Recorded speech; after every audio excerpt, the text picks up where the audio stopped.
La ascensión de Cristo, parte 2. Oremos. Padre, te damos gracias en el nombre de Jesús por este tiempo de alabanza, este tiempo de adoración. Nuestro corazón se regocija, Señor, al alabarte, Señor, y el significado de estas palabras que encierran estas alabanzas y adoración, mi Dios. Te damos gracias por tu presencia en nuestras vidas hoy día y en cada momento, Señor, porque tu palabra nos dice que tú nunca nos dejarás, nunca nos desampararás. Mi Dios, gracias por tu unción, Señor, sobre esta enseñanza que hoy día vamos a tener. Gracias por la unción para enseñar, para escuchar tu palabra, para poderle poner por obra, mi Dios. Gracias por la sabiduría y la revelación que tú nos das. Señor, para que podamos nosotros vivir esta palabra, para que podamos, Señor, manifestar tu gloria aquí en la tierra. Y darte toda la gloria y la honra, Señor, por medio de nuestras vidas. No solamente al Señor por medio de nuestras palabras, pero por medio de nuestras vidas. Gracias, mi Dios, te damos. Y también te damos gracias, Señor, por las ofrendas que lo damos de todo corazón. Ofrendas, Señor, de nuestras vidas y ofrendas, Señor, de nuestras finanzas. Señor, oramos para que estas finanzas, Señor, sean para la expansión y el crecimiento de tu reino. Aquí en la tierra, mi Dios, en el nombre de Jesús. Amén. Ok. Gloria a Dios. Vamos a empezar con la ascensión de nuestro Señor Jesucristo, parte 2. La semana pasada vimos la ascensión de nuestro Señor Jesucristo como significado de su coronación, la coronación de nuestro Señor Jesús, Él al subir y estar sentado a la diestra del Padre. El otro significado de su ascensión también nos da a entender que es el fin de su ministerio terrenal. El fin de su ministerio terrenal. Entonces, si vamos al Evangelio de Juan, en el capítulo 4, vamos a meditar rápidamente ahí. Este pasaje en donde nuestro Señor Jesucristo está regresando a Jerusalén y está pasando, y Él no tiene que entrar en realidad a Samaria en su regreso a Jerusalén, pero Él siente de que tiene que pasar por Samaria e ir al pozo de Jacobo, el pozo que Jacobo hizo para sus hijos en aquel tiempo, muchos años atrás. Entonces dice en el capítulo 4, vamos a leer empezando el versículo 31. Vamos a meditar algo pequeño en estos dos versículos. Entre tanto, los discípulos le rogaban diciendo: Rabí, come. Él les dijo: yo tengo una comida que comer que vosotros no sabéis. Verso 33. Entonces los discípulos decían unos a otros: ¿le habrá traído alguien de comer? Jesús les dijo: mi comida es que haga la voluntad del que me envió y que acabe su obra. Esto ya lo hemos meditado en otras oportunidades, pero es uno de los versículos que he podido ver de que casi al inicio de su ministerio, nuestro Señor manifiesta la razón por lo que Él ha venido y ha hecho y se ha encarnado y ha venido a hacer la voluntad del Padre y a terminar su obra. Y podemos ver claro, mis hermanos, de que Él vino con una misión muy clara, de hacer la voluntad del Padre. ¿Y cuál era la voluntad del Padre? Si podemos resumir todo lo que ha acontecido en unas cuantas palabras, podemos decir lo siguiente, de que Él vino a restaurar lo que se perdió en el huerto del Edén. Él vino a restaurar lo que se perdió en el huerto del Edén. ¿Y qué se perdió en el huerto del Edén? Se perdió esa comunión, esa relación que había entre Dios y el hombre. Y se cortó, se rompió, y vemos las consecuencias de la desobediencia pues de Adán. Entonces Dios, en su plan, que Él ya lo sabía que iba a ocurrir, porque nada le toma por sorpresa a Él, Él supo que tenía que ocurrir eso, entonces Él ya tenía el plan. ¿Y cuál era su plan? Es de que por medio de nuestro Señor Jesucristo, Él restaurara esa relación que se rompió en el huerto del Edén. Básicamente es eso. Pero vemos de que por muchos años muchas cosas ocurrieron para que eso se cumpliese en nuestro Señor Jesús. Y solamente quiero decir con esto de que esa fue la misión de nuestro Señor Jesús. Obviamente hay muchas cosas que envuelven la obra redentora de nuestro Señor Jesús, como lo estamos estudiando, pero si lo queremos resumir acerca de la misión de nuestro Señor y de que cuando Él vino a hacer su voluntad y acabar su obra.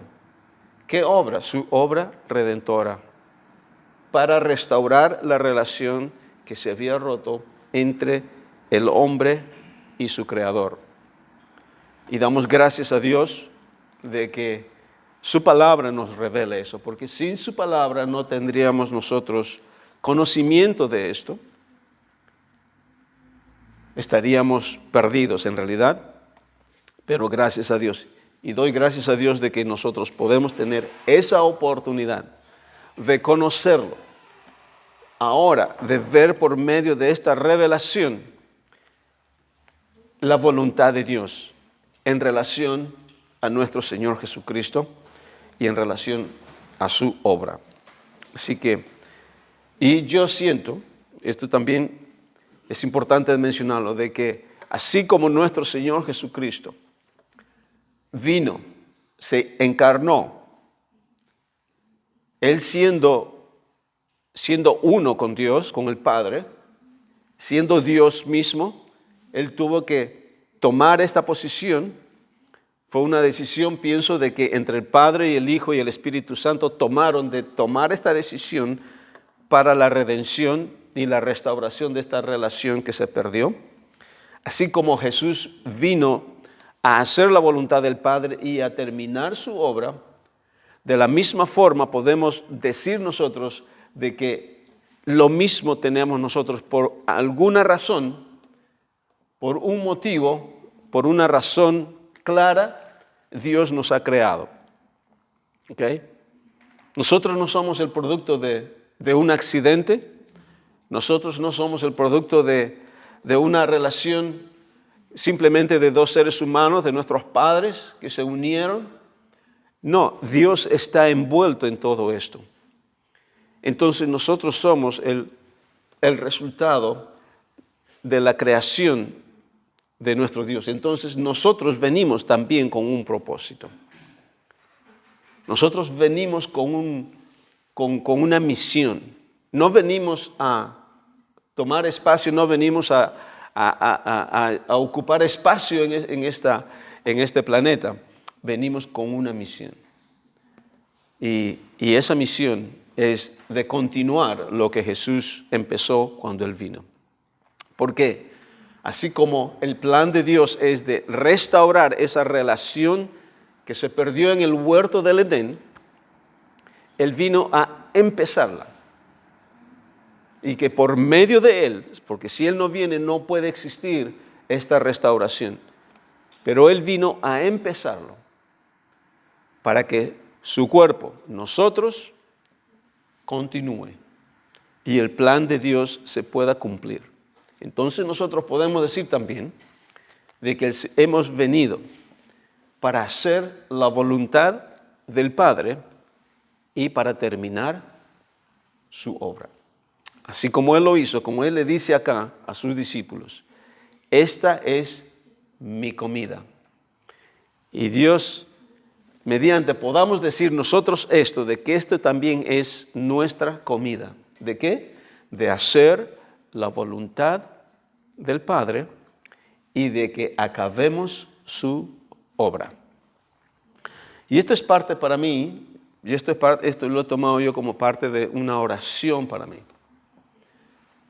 Porque he llegado a entender, y esto es lo que estoy tratando de compartir y impartir en cada uno de ustedes y lo que nos están escuchando, de impartir de que es exactamente lo mismo para nosotros. Y yo lo tomo esto como una revelación por parte mía, porque en realidad fue eso. Yo no había visto esto antes de esa forma. Entonces nosotros venimos con un propósito. Yo sé de que el Señor, de que en esta vida tenemos que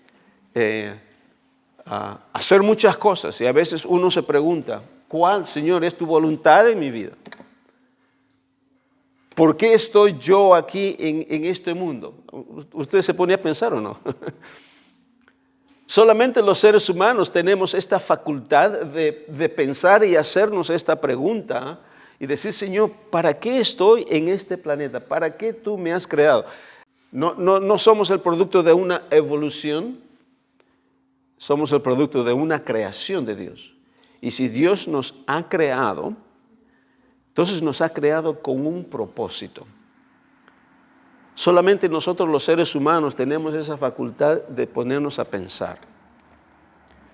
Usted no va a ver esto a un burro que está sentado, o no sentado, que está en algún lado y se pone a pensar, ¿qué hago aquí en este mundo? ¿Qué propósito tengo? Usted no va a ver a ningún animal haciéndose esa pregunta. Nosotros nos hacemos esa pregunta. Y lo triste es de que muchos en la humanidad no descubrimos para qué estamos aquí. Llegamos a este mundo y nos vamos en este mundo sin poder tener esa realidad o esa respuesta en nuestras vidas de decir, para esto yo he venido en este mundo, para esto estoy yo en vida ahora, en esta generación, en este tiempo.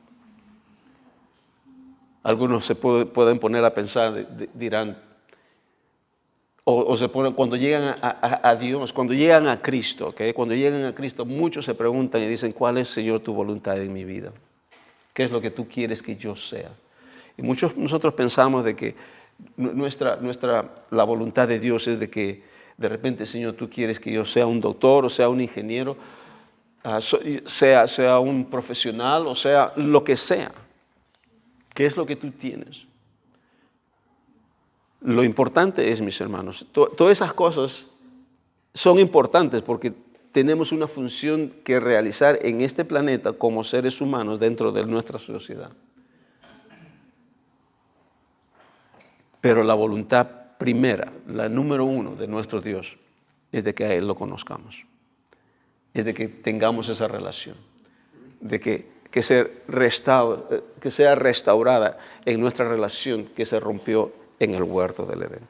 Entonces nuestro Señor Jesucristo vino con esa misión y esa es su comida.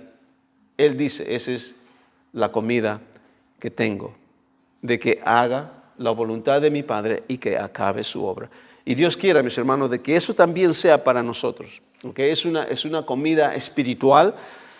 Sabemos de que la representación de lo que significa una comida es de que es para subsistir este cuerpo. Una comida física tenemos que comer para que este cuerpo se nutra y pueda subsistir.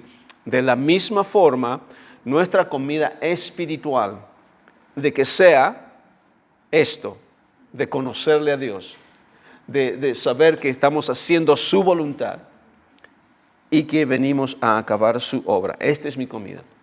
Y cuando yo oro al Señor, Ok, como le estaba diciendo antes, no me quiero extender mucho en esto porque hay mucho que compartir. Y esto yo lo tomo como parte de mi oración, de mi comunión con Dios. Porque lo importante, mis hermanos, es de que cuando aprendamos algo de la palabra de Dios, en este caso, cuando el Señor reveló esto en mi vida, ha estado ahí por 2000 años estos versículos ahí. Y yo lo he leído muchas veces, pero ¿cómo yo puedo aplicar esto para mi vida? ¿Cómo lo puedo aplicar para mi vida? Entonces, cuando el Espíritu Santo me revela en mi espíritu acerca de esta revelación de la palabra, de que por qué yo estoy presente en esta generación, por qué yo estoy vivo ahora, y me doy cuenta de que Dios me ha creado para que yo haga su voluntad y acabe su obra, entonces le digo al Señor, Señor, gracias. Porque me doy cuenta ahora por qué estoy vivo yo ahora. Primeramente para conocerte. Primeramente para conocerte.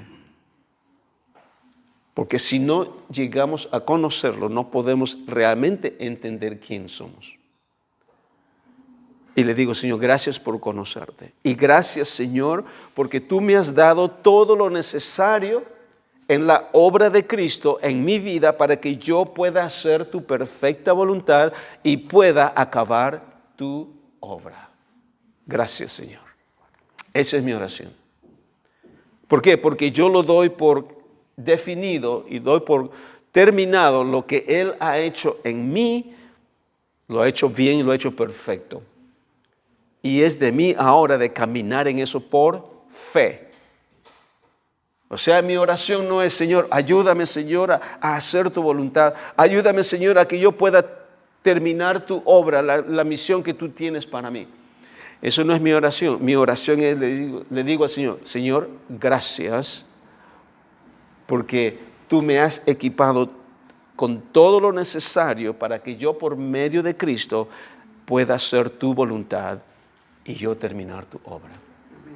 Tú me has equipado con todo lo que es necesario para que yo cumpla esto. Entonces, cuando yo lo creo, porque entiendo la obra de nuestro Señor Jesús, entiendo lo que Él ha hecho, entonces me apropio y lo declaro y lo confieso por fe. Y empiezo a vivir en esa realidad. Y esa es mi realidad. O sea, no quiero extenderme en esto. Lo que quería enfatizar es esto, de que nuestro Señor Jesús vino con una misión, de hacer la voluntad del Padre y terminar su obra. Y la misma forma nosotros. Sería triste de que nosotros venimos a este mundo y nos vamos de este mundo sin conocerlo. Sería muy triste de pasar por este planeta y estar, ¿cuánto? 40, 50, 60, 70, 80 y nunca tener la oportunidad de realmente conocerlo a Él. De realmente conocerlo. No solo de escucharlo de Él, pero de conocerlo. ¿Y qué es lo que Dios hizo por medio de Cristo para poder tener esta comunión con Él? Y cuando nuestro Señor Jesucristo vino y nos declara esto en Juan 4, de que Él vino a hacer la voluntad del Padre y a terminar su obra, y el Señor Jesús dijo en la cruz, ¿qué es lo que dijo? Consumado es. ¿Qué significa? He terminado tu obra. He acabado tu obra. Algo interesante, en el libro de Hebreos, en el capítulo 8, es interesante cómo el autor relata, o mejor dicho, nos revela esto de nuestro Señor Jesucristo. Déjeme decir algo antes de leer esta porción bíblica de Hebreos 8. Como hemos venido estudiando, mis hermanos, de que lo que Dios manifiesta desde su inicio con el pueblo de Israel, al darle instrucciones a Moisés para que edifique el tabernáculo. Y como hemos estudiado también de que todo lo que representa el tabernáculo es un tipo del verdadero tabernáculo celestial. El verdadero tabernáculo está en los cielos, ¿ok? Espiritualmente.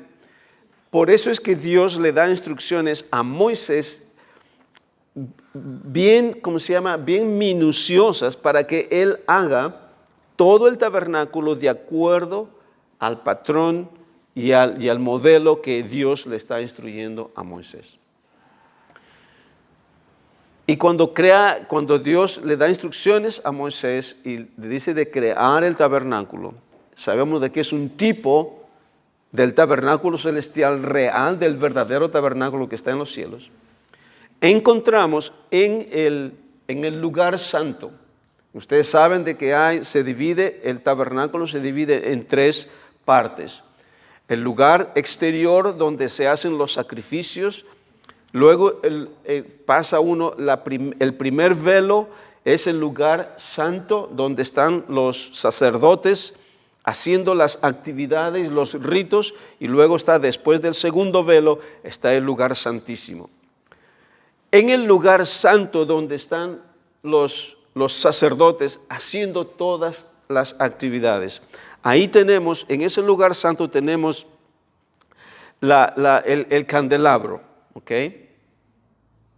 Menorah, se le llama menorah en inglés, en español no sé, no lo tenemos eso. El candelabro, la mesa, donde está el candelabro puesto en ese cuarto, en el primer cuarto del lugar santo, con las 7 velas, las 7 luces. Luego tenemos la mesa del pan de la propiciación. Y luego tenemos el altar del incienso que está casi a la entrada cerca del segundo velo, antes de entrar al lugar santísimo. 3 muebles en este cuarto. Ahora, cuando los sacerdotes entran en este lugar, los sacerdotes están haciendo actividades rituales todo el tiempo. Me hubiese gustado ver, pero podemos ver por la palabra del Señor qué es lo que estos sacerdotes hacían. Estos sacerdotes tenían, si ustedes se ponen a leer el libro de Levíticos, por ejemplo. En el libro de Levíticos es un libro muy especial donde habla acerca de todos los sacrificios y el derramamiento de la sangre, las actividades de los sacerdotes y todo lo que ellos hacían. Y era un trabajo arduo, era un trabajo fuerte y no había descanso para estos hombres. Que tenía en la parte de afuera, en la primera parte donde se hacen los sacrificios, ellos tenían que matar al cordero, a los carneros, a las vacas, a los toros, a todos los sacrificios, y tenían que imponer las manos, tenían que cortarle, degollarle y vertir la sangre y sacarle las vísceras y luego echar la sangre, esparcirlo en el altar de bronce donde se quemaba, se asaba la carne. Una actividad de todo el tiempo. Y parte del ritual de ellos, de que durante toda esta actividad ellos tenían que, porque la sangre purifica, y ellos tenían que purificarse sus vestimentas. Aparte de la purificación que ellos se tenían que lavar las manos, bautizar sus manos y purificarse ellos con el agua, también se purificaban con la sangre del sacrificio. O sea, todo el tiempo era constantemente. Y no solamente ellos tenían que hacer sacrificio por ellos, porque ellos también eran hombres que cometían pecado, y ellos tenían que hacer sacrificios por ellos mismos, pero también tenían que hacer sacrificios por todo el pueblo. Porque el pueblo llevaba sus animales, ¿para qué? Para que los sacerdotes hagan esos sacrificios para que el perdón de pecados de ellos. Y cuando ellos hacían todos estos sacrificios, entraban en el lugar santísimo con la sangre del sacrificio y empezaban a esparcir sobre los elementos, sobre las cosas y los muebles que estaban dentro del tabernáculo. Todo esto eran instrucciones que Dios le había dado a Moisés para que se cumplan al pie de la letra. Y habían tiempos en que los sacerdotes se tenían que purificar con la sangre de los sacrificios. Moisés lo echaba y lo esparcía la sangre sobre sus vestimentas. Si ustedes se ponen a imaginar sus vestimentas con sangre, purificación, y luego tenían que estar encerrados por una semana, porque era parte del ritual de ellos. No había descanso para estos hombres. Por eso les digo, me hubiese gustado tener una cámara, un vídeo ahí para ver todas las actividades que estos hombres hacían. Y lo hacían. Esa era su actividad, esa era su responsabilidad como sacerdotes. Y el sumo sacerdote, en este caso de Aarón, el que fue el primer sumo sacerdote, él tenía que entrar en el lugar santísimo después del segundo velo, una vez al año. Pero durante el resto del año estaban en el lugar santo haciendo todas estas actividades. Entonces, ¿qué es lo que ocurre? Ahora, cuando esto es una réplica del original que está en los cielos, en el tabernáculo de los cielos existe un mueble que no existía aquí en este tabernáculo terrenal. Y entonces cuando leemos el libro, Hebreos capítulo 8, en el versículo 1, dice, ahora bien, el punto principal de lo que venimos diciendo es que tenemos al sumo sacerdote, el cual se sentó a la diestra del trono de la majestad en los cielos, ministro del santuario y de aquel verdadero tabernáculo que levantó el Señor y no el hombre. Escuchen esto, nuevamente voy a leer el versículo 1. Ahora bien, el punto principal de lo que venimos diciendo es que tenemos tal sumo sacerdote, este es nuestro Señor Jesucristo, el cual se sentó. El cual se sentó. Los sacerdotes del Antiguo Testamento no tenían descanso, no podían sentarse. En el tabernáculo terrenal no había este mueble que hay en el tabernáculo celestial, y el cual es una silla. No había silla en el tabernáculo terrenal. ¿Por qué? Porque los sacerdotes tenían que estar haciendo sacrificios todo el tiempo. No había descanso. Y ahora cuando nuestro sumo sacerdote, el gran sumo sacerdote, nuestro Señor Jesucristo,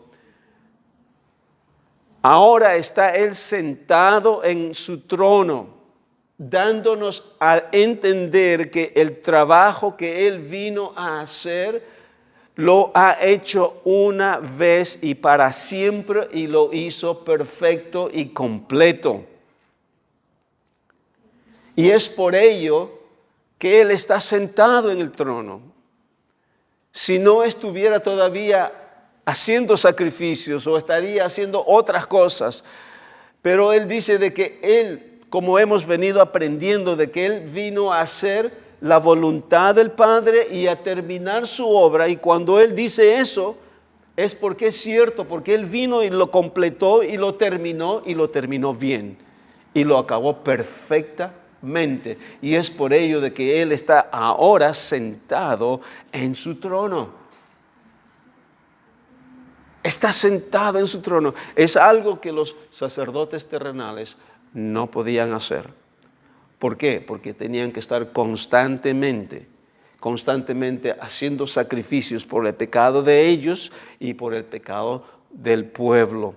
Cantidad de gente que venían sobre ellos, y es por ello que ellos no tenían descanso. Pero nuestro Señor Jesucristo dice que con un solo sacrificio, en el capítulo 9 del mismo libro de Hebreos, leemos en el versículo 11, pero estando ya presente Cristo, sumo sacerdote de los bienes venideros, por el más amplio y más perfecto tabernáculo, no hecho de manos, es decir, no de esta creación, y no por sangre de machos cabríos ni de becerros, sino por su propia sangre entró una vez para siempre en el lugar santísimo, habiendo obtenido eterna redención. Ya no más sacrificio después de sacrificio tras sacrificio. Un solo sacrificio, una vez y para siempre. Y es por ello de que Él ahora está sentado a la diestra del Padre, porque su obra lo ha acabado y lo ha acabado perfectamente y lo ha completado. Y es por ello decimos de que su obra redentora es perfecta, completa y suficiente. ¿Suficiente para qué? Para que podamos nosotros acercarnos ante su trono. Miren lo que dice Primera de Corintios en el capítulo 1, versículo 30. 1 Corinthians 1:30 dice esto: mas por él estáis vosotros en Cristo Jesús, el cual nos ha sido hecho por Dios sabiduría, justificación, santificación y redención,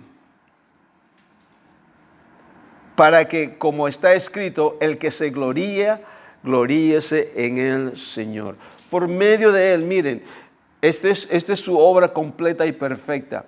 Nos ha hecho sabiduría, ¿okay? Por medio de su obra. Nos ha justificado, justificación.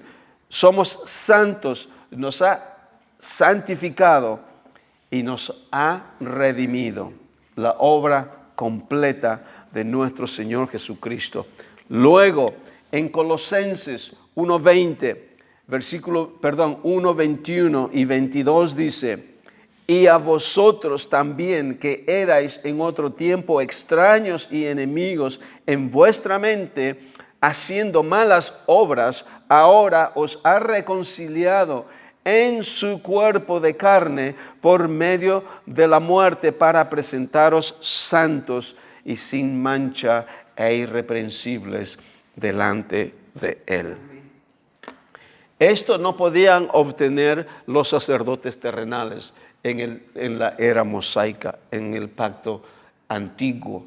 Esto no podía existir en ellos. Ellos tenían que estar constantemente haciendo estos sacrificios. Pero nuestro Señor Jesucristo, una sola vez y para siempre, hizo este sacrificio, y ahora Él está sentado a la diestra del Padre, diciendo: he completado la obra, lo he terminado. Ahora ustedes son herederos de todo lo que yo he hecho por medio de mi muerte y mi resurrección.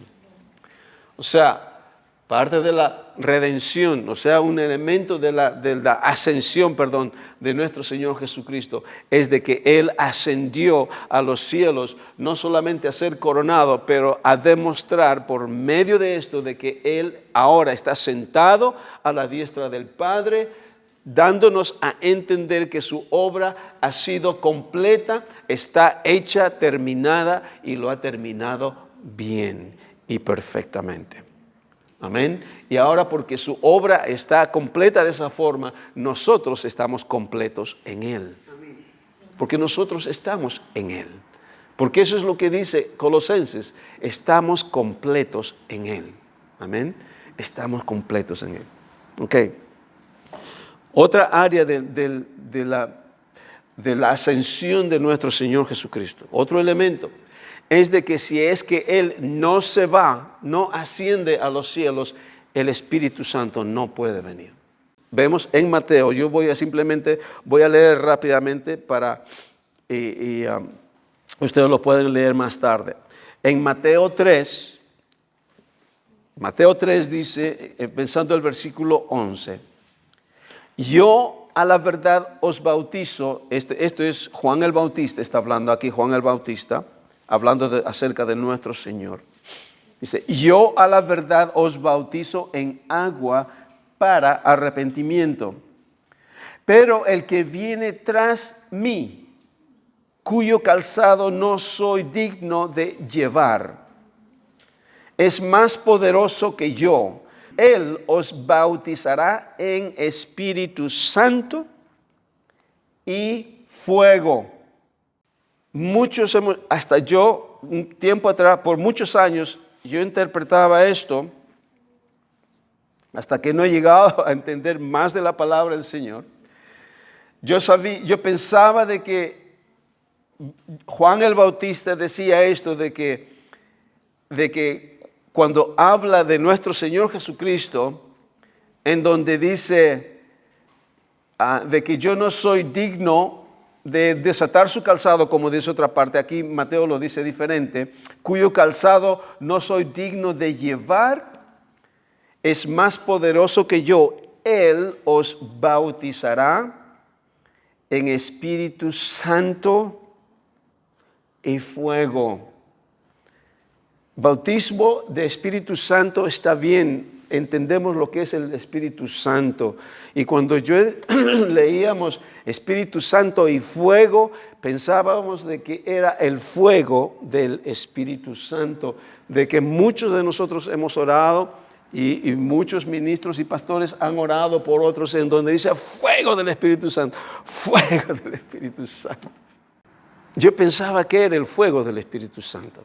Pero ¿saben qué en realidad se está refiriendo aquí Juan el Bautista?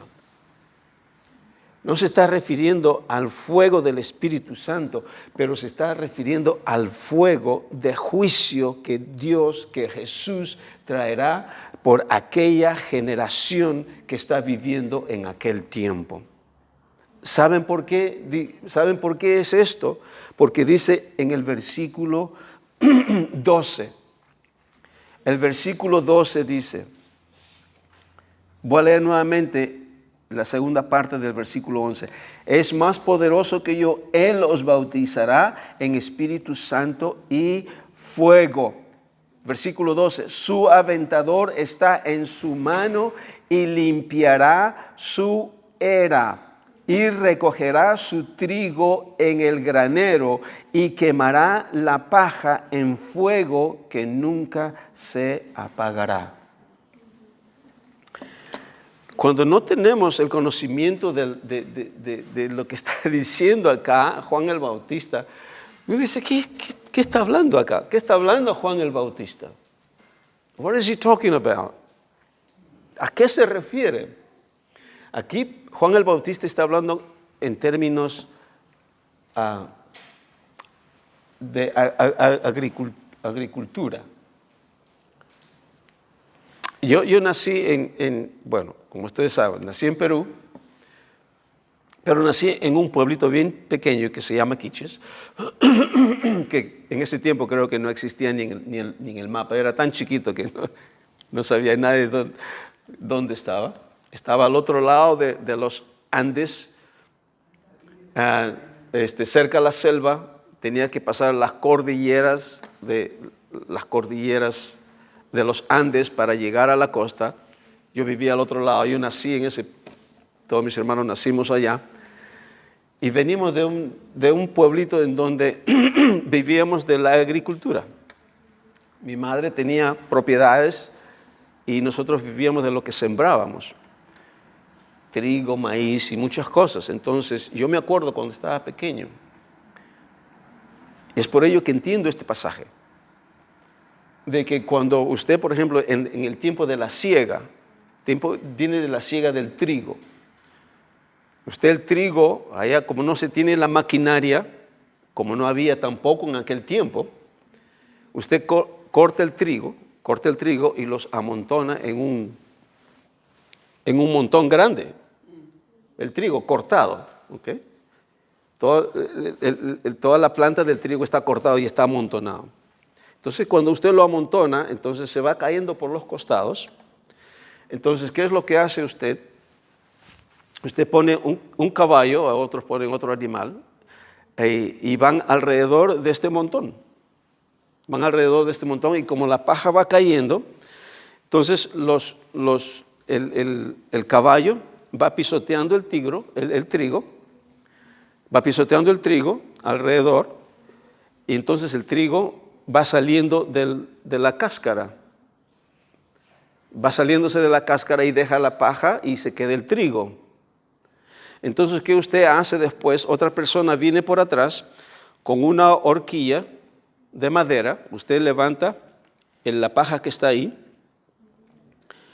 y lo tira al cielo, al aire. Lo hace así y lo tira al aire. Entonces el trigo se queda y la paja con el aire se va. Y luego usted después, depende qué uso le da a esa paja, porque esa paja ya queda, entonces usted más tarde lo puede juntar y lo puede utilizar para quemarlo. Entonces, ¿qué es lo que está ocurriendo en este versículo? Esto es lo que está diciendo Juan el Bautista. ¿Qué es lo que dice en el versículo 12? Dice, su aventador está en su mano. ¿Qué es aventador? La horquilla. Nuestro Señor Jesucristo ya tiene, está hablando de la horquilla, su aventador. Está en su mano, listo para sacar la paja y tirarlo. ¿Y qué es lo que dice? El versículo dice, y limpiará su era. Está hablando de que la era mosaica donde Él está viviendo va a limpiar su era. O sea, va a dividir el trigo y la paja. ¿Y cómo va a dividir el trigo y la paja? Con la horquilla, con su levantador, lo va a tirar al cielo y la paja va a volar con el viento y el trigo va a quedar. Entonces, esto es lo que está diciendo aquí Juan el Bautista. Su aventador está en su mano y limpiará su era, el tiempo, la era mosaica de aquel tiempo. Y dice, y recogerá su trigo. Cuando usted ha tirado toda la paja, entonces queda el trigo, entonces va a juntar todo el trigo y lo pone en bolsas. Y dice, en el granero, y recogerá el trigo en el granero, y quemará la paja en fuego. Quemará la paja en fuego, se está hablando acerca del juicio que va a venir sobre el pueblo de Israel, sobre aquel sacerdocio idólatra, sobre aquella generación idólatra que habla nuestro Señor Jesús. Por eso es que Juan el Bautista dice que Él vendrá, dice, yo no soy digno de desatar los pasadores de sus zapatos de Jesús. Dice, y Él vendrá y os bautizará con su Espíritu Santo y con fuego. El fuego es el fuego de juicio que va a venir sobre aquella generación que va a terminar en el año 70. ¿Se dan cuenta el significado? Y nosotros a veces, como estaba diciendo antes, uno dice, uno recibe el bautismo del Espíritu Santo y uno dice fuego. No está mal, porque podemos hablar acerca del fuego del Espíritu Santo en el día de Pentecostés. Pero aquí, este versículo no está hablando de ese fuego, está hablando del fuego de juicio que viene sobre aquella generación que va a ser en el año 70, que nuestro Señor Jesucristo lo declara en el capítulo 24 de Mateo. ¿Se dan cuenta? Entonces, si es que Él está hablando acerca de que Él va a venir a bautizar, lo importante es de que Él va a venir. En Juan, en el capítulo 7 de Juan, versículos 37. En el último y gran día de la fiesta, Jesús se puso en pie y alzó la voz diciendo, si alguno tiene sed, venga a mí y beba. El que cree en mí, no, como dice la Escritura, de su interior correrán ríos de agua viva. Esto dijo del Espíritu que había de recibir los que creyesen en Él, pues aún no había venido el Espíritu Santo, porque Jesús no había sido aún glorificado. Está hablando acerca de que si es que Él no es glorificado, si es que Él no asciende al cielo, entonces el Espíritu Santo no puede venir. Y si es que Él no se va a sentarse a su trono, no podemos nosotros recibir el bautismo en el Espíritu Santo, porque el Espíritu Santo no viene si es que Él está, mientras Él está acá. Y en el capítulo 16 de Juan, nuevamente, capítulo 16 de Juan, versículo 5, dice: pero ahora voy al que me envió, y ninguno de vosotros me pregunta, ¿a dónde vas? Antes, porque os he dicho estas cosas, tristeza ha llegado a vuestro corazón. Pero yo os digo la verdad, os conviene que yo me vaya. Porque si no me fuera, el Consolador no vendría a vosotros. Mas si me fuere, yo lo enviaré. O sea, entendemos de que si es que nuestro Señor Jesucristo no se va, el Espíritu Santo no viene. Pero Él dice: ustedes no se quedarán huérfanos, porque yo voy a enviar a otro Consolador. Está hablando, porque aquí acabamos de leer en este versículo de Juan 16, dice: porque los he dicho que me iré, tristeza ha venido en sus corazones. Pero leímos la semana pasada de que cuando ellos fueron a despedir a nuestro Señor Jesucristo y se fue y se perdió en las nubes, ellos regresaron contentos a reunirse en el templo todo el tiempo. No estaban tristes. ¿Por qué? Porque entendieron de que nuestro Señor Jesucristo le había dicho de que yo no os dejaré huérfanos, os enviaré a otro Consolador. Ese Consolador es igualito que nuestro Señor Jesucristo, porque nuestro Señor Jesucristo también es Consolador. Y Él dice: yo os enviaré uno igual que a mí. Y cuando Él venga, Él les va a hablar a ustedes de mí, de todo lo que yo he hecho. Otro Consolador, o sea, uno igualito a nuestro. O sea, la Trinidad son tres en uno. Entonces, por ello es que los discípulos regresaron gozosos, sabiendo, dando a saber de que Dios le había prometido la venida del Espíritu Santo. Creo que ya no nos queda tiempo para estudiar otro tópico, pero déjeme terminar con esto. Creo que me queda un par de minutos. El otro punto por la cual es importante de que nuestro Señor Jesucristo ascienda a los cielos y se siente a su trono es porque si es que Él no asciende, no podemos nosotros funcionar como iglesia, como cuerpo. Aquí Pablo lo dice bien claro en Efesios 4. Versículo 7 en adelante. Pero a cada uno de nosotros fue dada la gracia conforme a la medida del don de Cristo. Aquí cuando dice la medida del don de Cristo, usted tómelo y dice: no, yo tengo solamente una medida del don. No. La medida es que le ha dado todo a usted. ¿Por qué? Porque Él se dio del todo para todos.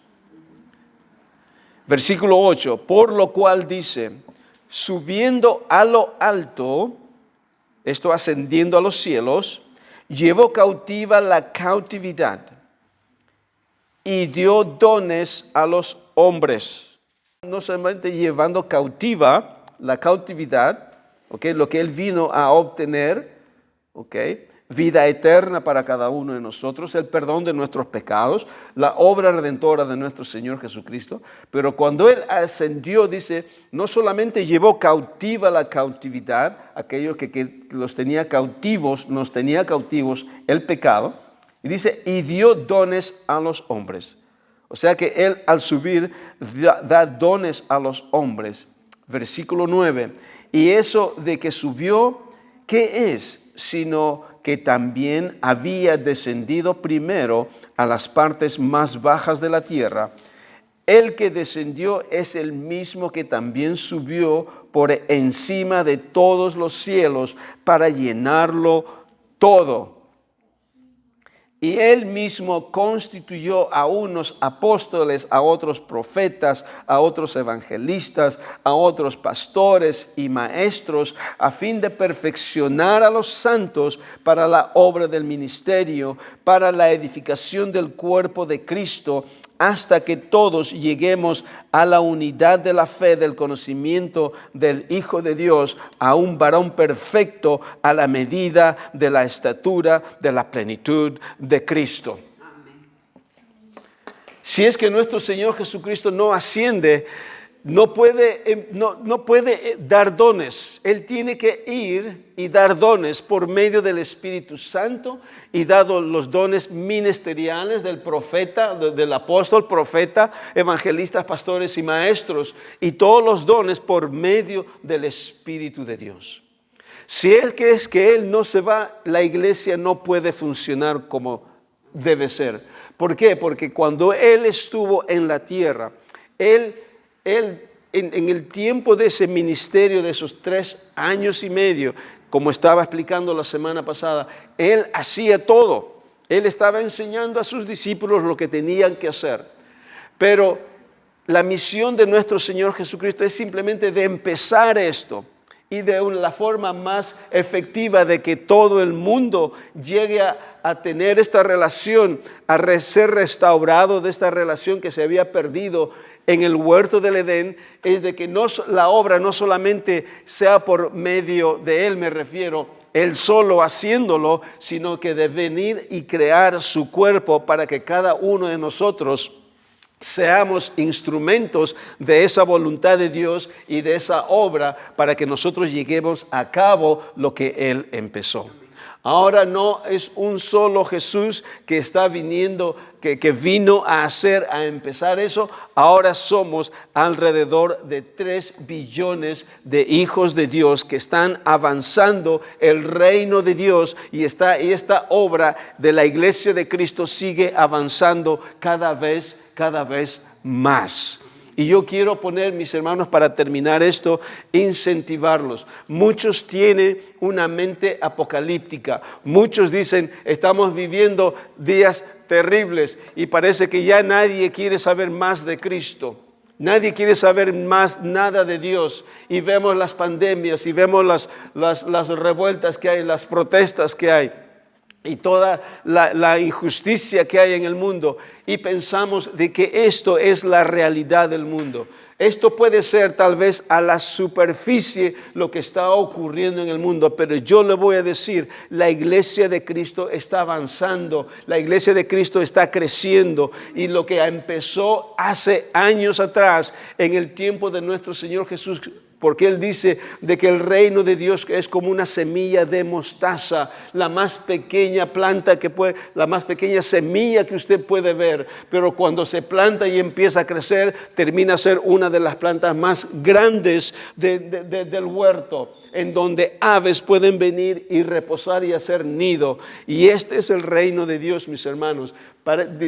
No tengamos una mente apocalíptica, tengamos una mente de Dios, la mente de Cristo, que ya lo tenemos, que su reino está avanzando con poder, y que la iglesia de Cristo empezó al comienzo con 12, luego fueron 3,000, luego fueron 5,000, al día de hoy son 3 billones de gente que en este mundo que declara que Jesús es Señor. La iglesia de Cristo. Seamos de una mente positiva, porque esto es lo que va a llevar a llegar a muchas personas la realidad acerca del reino de Dios. Y no estoy hablando, escuchen, no estoy hablando de la iglesia católica, ¿ok? Estoy hablando de aquellos que declaran que Jesús es Señor. Es Señor. es Señor. Padre, te damos gracias en el nombre de Cristo. Gracias, Señor, por la revelación de tu palabra. Gracias, Señor, porque aquel fuego que tú hablas en Mateo 3, Señor.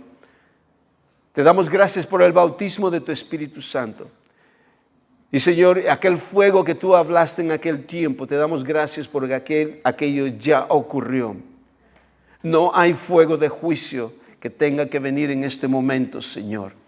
Señor, tenemos tu Espíritu Santo ahora que nos insta, nos da poder, sabiduría y denuedo para que tu reino avance con poder, con denuedo, con autoridad y en amor.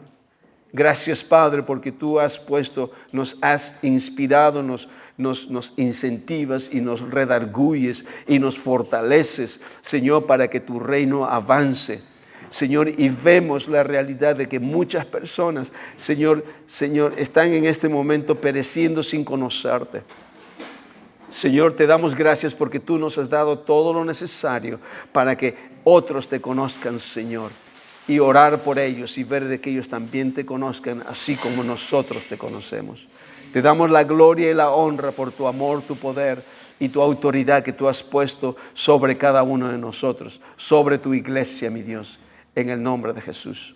Amén.